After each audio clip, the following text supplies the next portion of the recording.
Another thing I'm really curious about is a lot of people, if they do find out that what exactly do they want and they find it to be something challenging. Sure. What happens usually on the way is they lack the persistence to be able to reach that level. And on the way they tend to compromise. Okay, I cannot reach over there, let me just compromise for this one. How can one person, that's an average person who hasn't really been some great athlete or something, just an average person who's been living in the world, how can he or she develop persistence to reach to any goal that he or she wants? You see, the first thing is to actually really find out, is what you're going for the thing you really want? Because whatever you choose to do, there will be hard work, there will be challenges, you will have to make mistakes, you will have to face failures. That's just the reality of it, and whatever it is you choose to do. So it might as well be something you really, really want.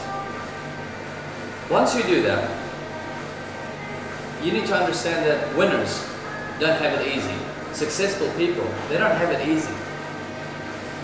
But what they're doing is they're associating a lot more pleasure, a lot more reward, a lot more happiness for their destination, or for getting what they want.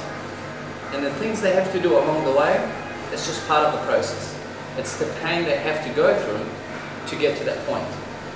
But what winners and what successful people or what leaders in any aspect of life, the reason they are where they are is because they've associated a lot more happiness, a lot more pleasure, a lot more reward compared to the pain of going through it. So to give you an example, people that actually work out and they're sculpted and they've got a great body.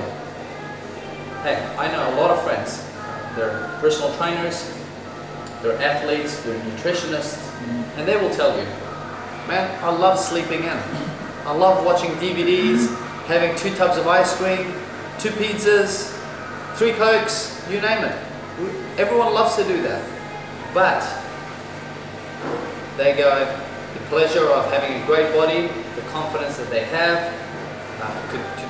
as a personal trainer, it's important for them to look the part in order for them to train other people. For them, that holds a lot more value than the pain of having to watch themselves in terms of what they eat and the exercise they have to do. And the reality is the pleasure is so strong that they don't see this as pain. So the problem with most people that either give in, or they stop at some point, or they reduce their goals, is because the association they have with what they're doing is too much pain. Whereas you look at anyone that's successful, they don't see this as pain. They don't see it as letting go. They see this as, this is just part of the process. This is a choice I've made. No one has told you need to go be sculpted. You can be unhealthy. It's a choice. So when you choose to be healthy, you need to understand this is a choice. You're not missing out. You're not missing out on the pizzas. You're not missing out on the sugary drink. It's a choice. You're choosing not to have it. Now when it comes to your business or when it comes to life, it's the same aspect. If you're working full-time and you're building a part-time business, as an example, people that are successful at doing that, they understand it's a choice. They'll work from 9 a.m. to 6 p.m., go home, deal with their family, do what they need to do, and then at 8 p.m. to midnight, they choose to work on their business. They don't see it as an extra 4 hours of work. It's a choice. They're choosing that because they want to get to the end reward.